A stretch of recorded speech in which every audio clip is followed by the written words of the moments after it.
Saudara-saudari yang terkasih, selamat malam. Berkah dalam. Dan bagaimana sih kabar Anda? Baik, sehat? Ya. Pak Dus, ini siapa ini? Oh iya, Giles. Ya. Saya tambah kabur matanya.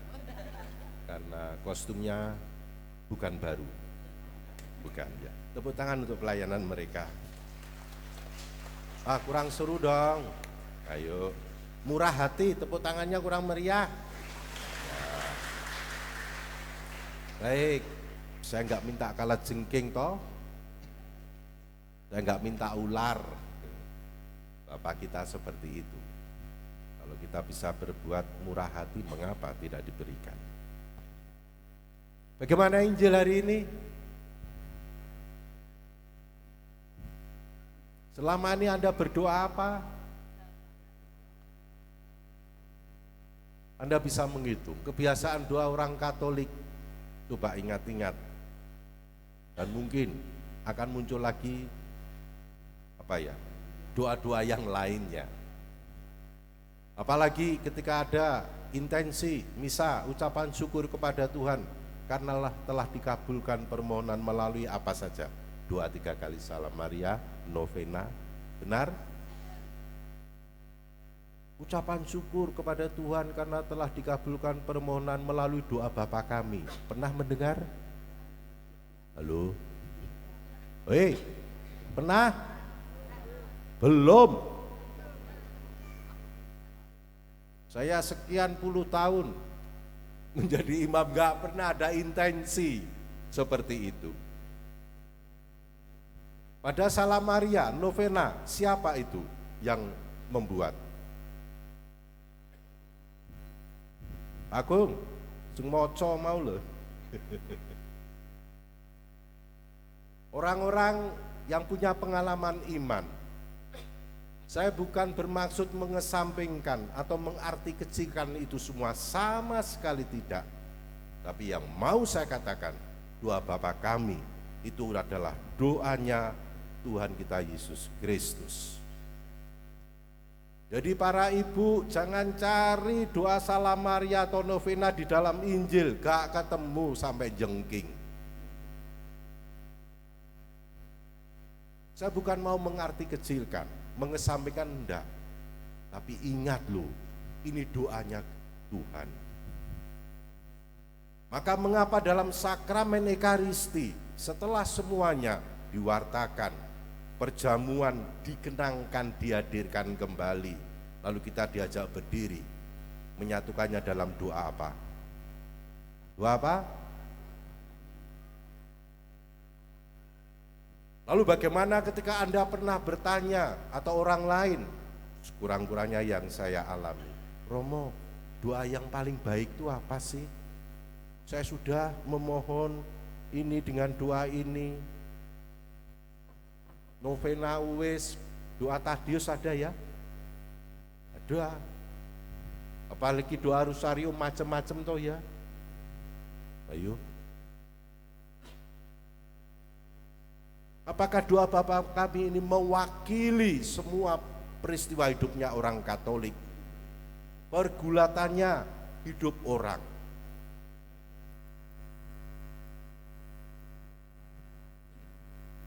Sampai di sini, mestinya setiap di antara kita mulai memperhatikan doa Bapa kami. Moga-moga sampai di sini, moga-moga nantinya tidak pernah ada lagi pertanyaan doa sing paling ampuh iki apa sih? Mungkin yang lain punya pengalaman personal, oke, punya pengalaman iman secara pribadi, benar, tapi jangan lupa doa gereja, doanya Tuhan adalah Bapa kamu, Bapa kami. Maka saya akan mengajak Anda merenungkan, tidak semuanya, kalau bicara semua misalnya bisa lama, tapi oh ya, kalau bisa misalnya lama, juga kalau terlalu banyak berkata menjadi tidak ada apa-apa lagi. Nah, yang mau saya tawarkan kepada Anda, peristiwa Injil hari ini tentang berdoa. Kita harus akui berdoa itu adalah suatu pekerjaan yang tidak mudah, tidak gampang. Dilakukan oleh setiap orang Katolik, tetapi kita harus mengakui itu bagian yang tidak gampang. Apalagi ketika kita masuk dalam pergulatannya. Kita pernah mempunyai pengalaman hingga sampai enggak tahu lagi bagaimana harus berdoa. Kita tidak tahu bukan hanya bagaimana harus berdoa, melainkan pula apa yang harus kita doakan. Para murid seperti halnya kita harus meminta sekali lagi kepada Yesus untuk mengajar kepada kita bagaimana berdoa. Sikap yang mendasar bagi orang yang berdoa adalah penyerahan diri kepada Tuhan sebagai Bapa. Berdoa dengan demikian berarti pertama-tama adalah mencari Bapa. Ayo saya tanya setiap di antara kita, doa yang pernah sekian lama kita lakukan pertama-tama mencari siapa? Mencari siapa? Mencari diri kita sendiri karena membawa apa? Permohonan. Itu bukanlah sikap mendasar dalam berdoa. Sikap yang mendasar adalah penyerahan diri kepada Tuhan sebagai Bapa kita. Mendambakan agar kerajaannya datang. Inilah yang kiranya paling sulit untuk dilalui, untuk dicapai. Mengapa? Karena seringkali doa itu berpusat pada diri sendiri. Ya wes, dalam nama Bapa, Putra dan Roh Kudus, amin. Bapak terima kasih, selamat pagi. Oke, itu nampaknya mengarah kepada dia. Mohon pertolongan, mohon ini. Bapak Ibu, Anda hingga menjadi orang Katolik hingga detik ini, wis pirang keranjang, pirang parcel isine doa permohonan, tidak terhitung. Dan seringkali berpusat pada diri sendiri. Kita menghadap Tuhan dan yang pertama kita minta adalah sesuatu untuk diri kita sendiri. Dan ini bertentangan. Ini bukan semangatnya doa Bapa kami. Yang sebenarnya tiap hari bisa kita lakukan doa Bapa kami itu. Tetapi sebenarnya lebih berpusat pada diri sendiri. Kita kemudian bisa mengerti selama ini doa saya rupa-rupanya hanya berpusat pada diri sendiri. Mengapa saya mengatakan demikian?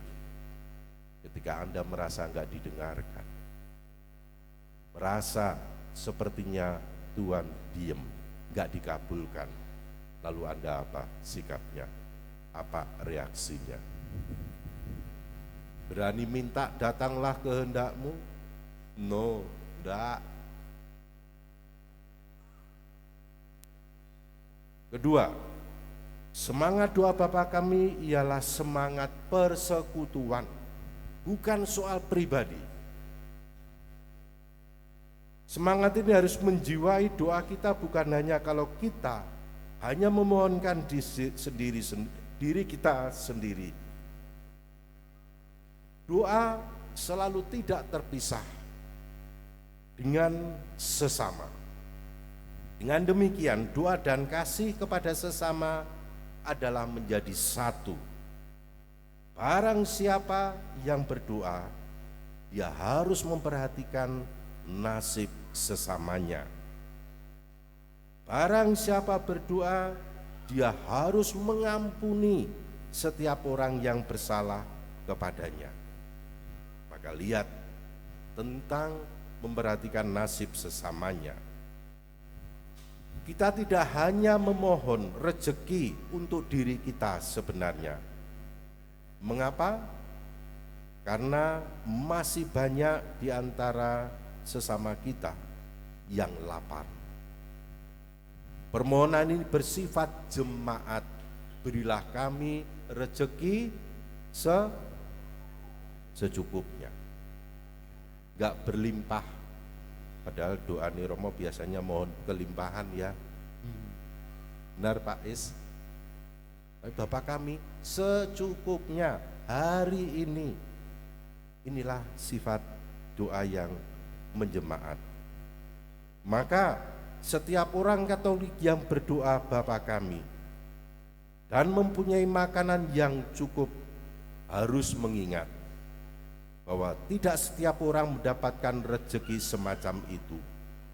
Doa ini mendidik setiap orang Katolik untuk mengingat sesama, mengingatkan bahwa rezeki juga tidak sepenuhnya tergantung pada usaha pekerjaan manusia belaka. Apa yang lagi sifat menjemaatnya tentang hal mengampuni. Murid-murid juga harus berdoa memohon pengampunan atas dosanya. Sebab apa? Kami pun mengampuni setiap orang yang bersalah kepada kami. Agak janggal, tapi kalau kita mau masuk di dalam misteri doa, akhirnya kita membuat kata memang benar, iya. Pengampunan yang kita berikan kepada sesama, enggak peduli bagaimana ceritanya, harus menjadi gerakan pengampunan atas semua dosa. Jemaat yang tidak mengampuni orang lain enggak dapat memanjatkan doa ini. Maka dia pernah berkata, tinggalkan kurbanmu. Jikalau ada sesuatu yang ada di dalam hati saudaramu. Benar? Tanpa kesediaan ini, orang Katolik tidak akan sepenuhnya bisa memohon pengampunan atas dosanya sendiri. Permohonan ampun dan pemberian ampun harus menjadi tempat dalam hidup orang Katolik. Maka doa ini bukan doa melulu pribadi, selalu berkaitan dengan hidup jemaat. Terakhir, atau sudah berhenti? Mau terus enggak? Tunggu. Oh, enggak piro yuk? Tengah 10. Oh, belum sampai. Kita harus menghadap Tuhan dan berdoa kepadanya dengan tekun dan penyerahan diri. Benar? Tadi habis doa Bapa kami diajarkan, lalu ada konteks selanjutnya toh ya. Menyebut dia Bapa, bahkan sahabat. Benar? Kalau mencari dikatakan akan kalau mengetuk, nah, bahkan diibaratkan bengi-bengi yo. Ini anak-anak turu ya, wis kesel kerja, tangga apa ketua lingkungan teko ngono ya, kira-kira.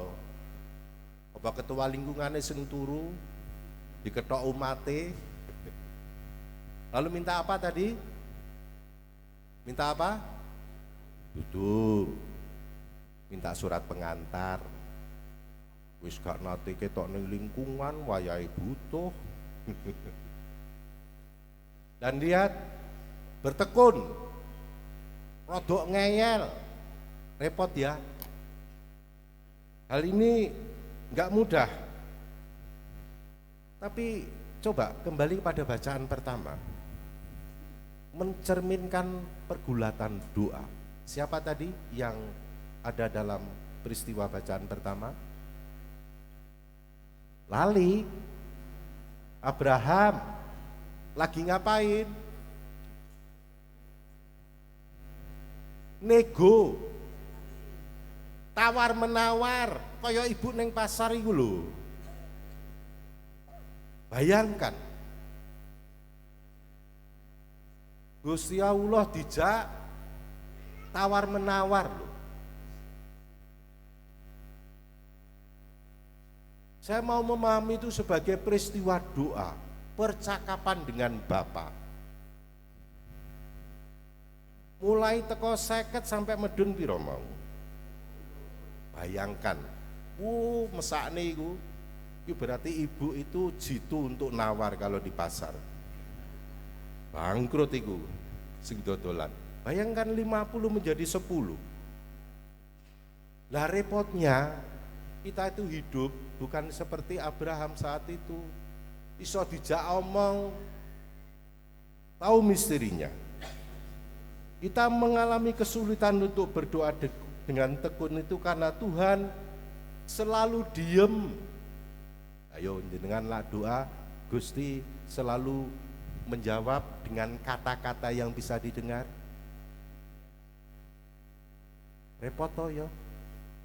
Lah dhewe ngejak ngomong tapi sing dijak omong ketoke meneng, metenteng. Bener enggak? Misteri doa. Tapi kok Tuhan meminta terus cari, terus ketok. Apa itu artinya? Ketekunan adalah buah iman sekaligus buah doa. Memang segala-galanya adalah rahmat. Terjadilah padaku menurut kehendak. Satu pekan ke depan kita akan memasuki hidup harian. Apakah arti doa Bapa kami ini bisa kita bawa? Semoga berkat Tuhan menyertai kita.